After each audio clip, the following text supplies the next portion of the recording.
Alright guys, what's going on? Welcome in. So the third New York Jets practice from training camp is officially in the books, and there's a lot that happened today, right? There's a lot of stuff to dive into, but before we get into the practice, I did want to mention, and this was actually reported by multiple people here, Quan Alexander's financial terms. Now, we all know he did sign that one-year deal, but it turns out that he's coming in at just over $1 million, okay? $1.12 million, and funny enough, that was actually like the same type of deal that he signed with the Saints last year, you know, one-year contract, just over $1 million, so an absolute steal, absolute bargain. I think for me, I probably would have, you know, offered a one-year, $2 million deal, right? Given the production, understanding the circumstance that Quan Alexander was in last season. So to me, this is an A+ signing. It's a low risk, high reward. Again, the guy knows he knows the system, knows Robert Saleh. He has the skill set for what this coaching staff is going to ask of him, and he's coming in at a position of need. So at the end of the day, to add a veteran linebacker that has had, you know, a lot of success in the league, you know, not just college, but the NFL as well. Like at one point in time, Quan Alexander was one of the best linebackers in football. He can cover, he can tackle. Just over $1 million, sign me up every single day of the week. Now, Fant and Berrios didn't participate in the 11-on-11. Now, Fant's obviously on the PUP list still, and with Braxton Berrios, supposedly it's looking like it's a leg injury, but Robert Saleh wouldn't say if he was injured, so kind of interesting there. But again, we talked about this in the previous two practice recap videos. I would rather the Jets play it safe. It's better to be safe than sorry. Okay, you don't want to rush a guy out there. You don't want to bring Fant back if he's not ready, if he's not 100% ready to go, if he can't give it his all. There's no point. There's no point. It's the third practice. There's going to be tons of practices, joint practices included, preseason games. You know, Fant's a veteran. He's not a rookie. He doesn't necessarily need every single snap to be, you know, the best version of himself this upcoming season. So again, let's play it safe here. Now, the first practice was all about the offense, right? They were having success. Zach Wilson was completing a lot of passes, spreading the football around, which was great. Day number two, it was all about the defense. The defensive line just got after it. Solomon Thomas, Sheldon Rankins. Bryce Huff had 2 sacks. The defensive line was feasting yesterday. Day three, same story. Defense ruled the day.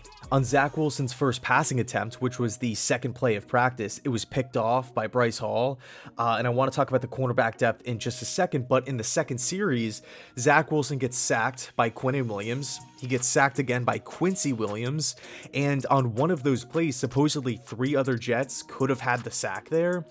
At the end of the day, it's the third practice of training camp. I'm not trying to overreact or anything like that, but it does kind of make you think, like, what happened on that play? But going back to Quintin Williams here, not only did he just have that first sack, but he had another sack on Zach Wilson later on in practice. He had a humongous day. He was definitely the headliner of day 3, and I think every Jet fan can agree this is the most important season for Quintin Williams' young career so far, easily, right?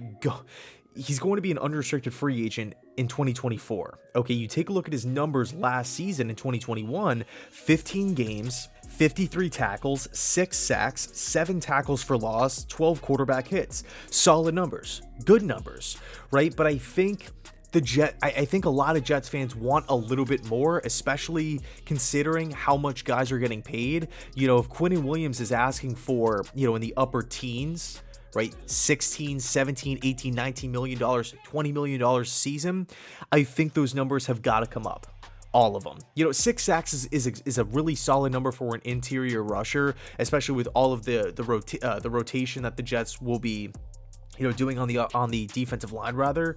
So I think the sack number's okay, but all the other numbers, tackles for loss, getting in the backfield, quarterback hits, I think all of those numbers need to go up if Quintin wants to really justify that big money price tag. Now, luckily for the Jets, he is going into year 4 here, so they do have him under contract that extra season, but ideally you would want to get the extension done as soon as possible. You don't want to be in a situation where Quintin is coming off a great season and the Jets and Williams can't agree to a number, so all of a sudden he's holding out. He's not at training camp. He's not participating. The Jets are relying on him. He's a big anchor. He's a big piece on the defensive line, and he's not there. and then you're waiting to the last minute, and it's just one big nightmare. Does Quinnen turn into, a Jesse Bates, right? We're seeing that situation unfold in Cincinnati, a cornerstone of that team, a star player. The players love him, coaches love him, fans love him, but he's disgruntled. He's what's happening? What's the future of Jesse Bates in Cincinnati? We don't know. Nobody likes those headaches around organizations. You want everything to be calm. So 2022 is a humongous year for Quinnen. Now, we talked about Bryce Hall getting a pick before. Sauce Gardner supposedly had a really nice pass break up against Denzel Mims later in practice. And I think, I understand it's when we're looking at names on paper, or like a Madden screen or something like that, we're just pretty much looking at the starters, and nobody wants to think of, hey, well, what if he gets hurt? What if he gets suspended or something unforeseen happens? I think it's really important to have the depth. I mean, we talked about the injuries tons of times, what happened last year.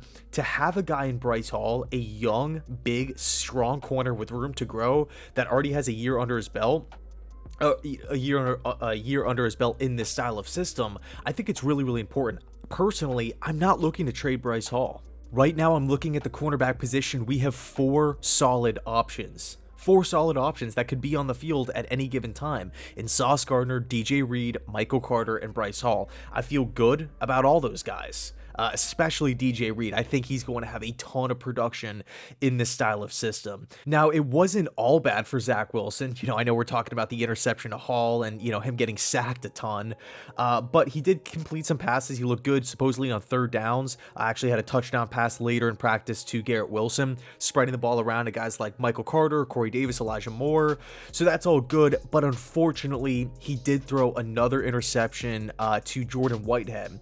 And it's interesting because we haven't really heard a lot about Jordan Whitehead, in the 3-day practice period here for the Jets, but I think Whitehead, yes, he's going to do so much on the field for this team because he's a young, hard-hitting safety that's still ascending, but I think Whitehead off the field needs to be talked about more. He's coming over from Tampa Bay, practicing against Bruce Arians, Tom Brady, that stacked offense with Mike Evans and Chris Godwin, and the list goes. I feel like the Bucs just get every superstar that's not on the LA Rams, right? They just brought in Julio Jones.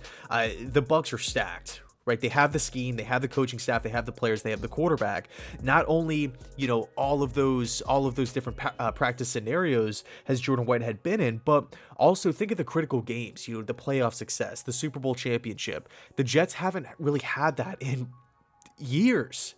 I mean, I'd have to go back all the way back to high school to talk about playoff success for the Jets. Okay, so Whitehead is immediately coming over with that ring, with that experience, with all of those, memories of going up against Tom Brady in practice every single day, going up against Bruce Arians' offense every single day. Okay, so I think Whitehead, yes, he is coming in at a position of need. Yes, he is the best player at that position on the defense, but I think the off the field stuff is going to be huge. Now, to touch on the kicker position, because I really, really, really want the Jets to solidify this and not look past it, not overlook it. Both Eddie Pinheiro and Greg Zuerlein supposedly went 3 for 4 today. All right, both of them 75% from a deeper distance than Wednesday, right, which was the first day of the kicking competition. So those were some of the main takeaways from today's practice. Again, the third practice in training camp. Let me know your thoughts down below in the comment section. Thanks so much for watching. I really appreciate it. And as always, go Jets.